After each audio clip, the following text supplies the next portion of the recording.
Alright, welcome back. Thanks for sticking with me.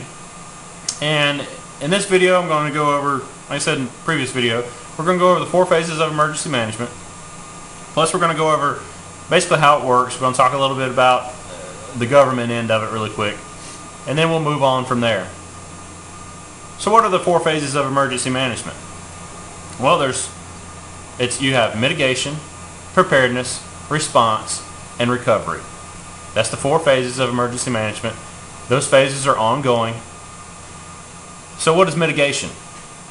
Basically, mitigation is any attempt to prevent hazards from developing into a disaster, such as, or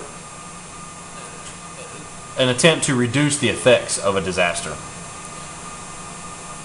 An example of that would be your home lives in a floodplain and you have a creek behind your house that's prone to flooding.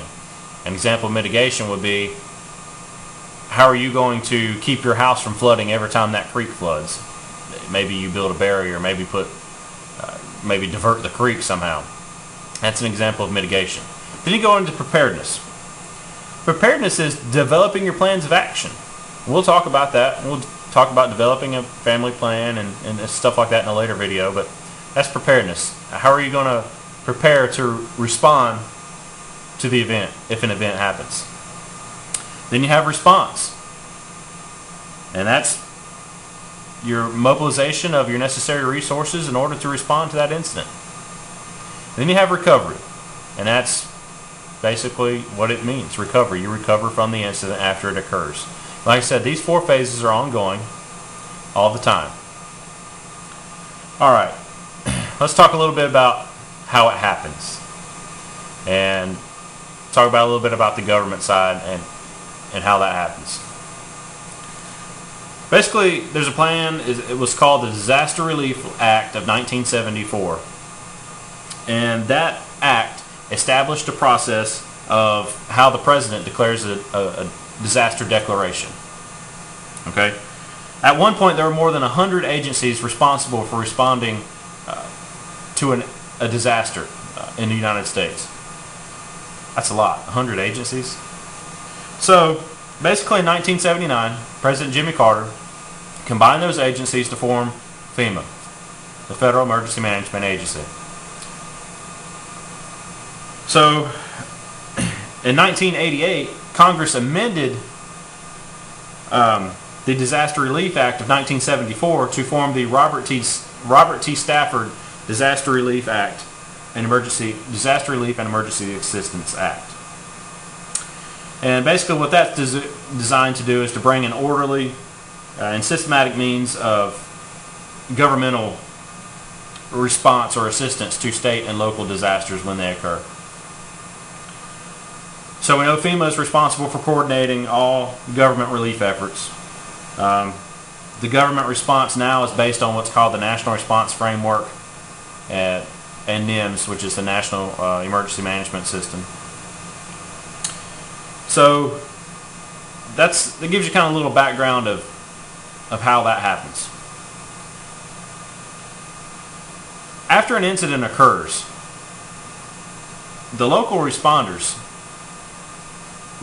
they're going to be focused on restoring your critical infrastructure. Things like hospitals, roads, utilities, life-threatening stuff like that. So they're going to be quickly overwhelmed, especially if it's a big disaster. Look at Hurricane Katrina, for example. They're going to quickly be overwhelmed. So this is even more reason why you and your family should be prepared for a disaster if one occurs. So, contrary to popular belief, the government just can't come into a state or come into your local county and take over. That's a big myth.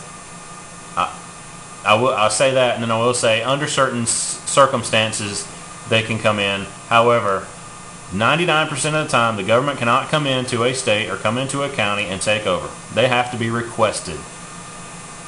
So I just want to blow that out of the water now. And so that'll be said. Alright, so how does it occur? What happens? The process. Your local county has an incident, a disaster, whatever the case may be. your local emergency responders get overwhelmed. They can't handle it. They call for the state. The local emergency management director calls to the state emergency management agency and talks to them and says, hey, we need help down here in our county. We've just had this incident occur. We can't do anything. We need help. We're overwhelmed. So then the state comes in and helps. Now, if the state can't provide enough assistance, the state emergency management agency or emergency management director goes to the governor of that state and says, hey, the state can provide no more assistance for this county. We're overwhelmed as a state. We're overwhelmed. The county's overwhelmed. The state's overwhelmed. We need assistance from the federal government. So then the governor requests a disaster declaration to the President of the United States.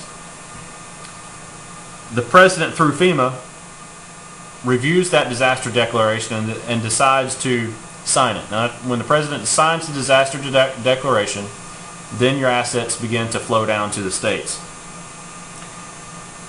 This is where the kicker comes in. That process alone can take up to 72 hours. So you always hear you need to prepare for at least 3 days to be on your own. That is totally self-sufficient for 3 days. That's a minimum. Just the declaration process can sometimes take that long. Not all the time, sometimes. And then you've got the effects of the initial disaster. So if you figure at least 3 days before federal assets come in, or maybe even state assets, 3 days after the incident, now you're talking a week. So that's why you got to be prepared. Now, there's a lot of websites out there to help you to prepare. Check out FEMA.gov, check out Ready.gov, the Red Cross, and many other websites, and much more info out there. So I don't want any government bashings. We're not going to bash FEMA and stuff like that. You know, there's things that the government does that I don't like either, but we're not going to bash FEMA. This is to help you out to prepare for a disaster and to prepare your family for an incident that occurs. If you have any questions or comments, let me know, or send me a personal message. I'll try to respond to them, and answer your question to the best of my abilities. So this basically concludes the intro portion and basically how it happens. In our next video, we're going to talk about something else. Now, what I do want to say is, in these videos, I'm not going to tell you that you have to do this next and you have to do this next and this, that, and the other. I'm not going to tell you that. That's for you to decide. You decide what steps you want to take. So the next video, I'm probably going to post on how to make a plan. And then we'll go on from there. But in that video, that's not to say that you have to do that next. If you want to start, storing water next, you can do that. Or if you want to work on your bug out bag, that's fine, do that. So this is just a series of videos to kind of start helping you think and help you prepare for an incident. So I'm going to leave it there, and I'll see y'all in another video. I appreciate all the subscribers and all my viewers. So like I said before, if you have any questions, let me know, and I'll see you on another video. Y'all take care.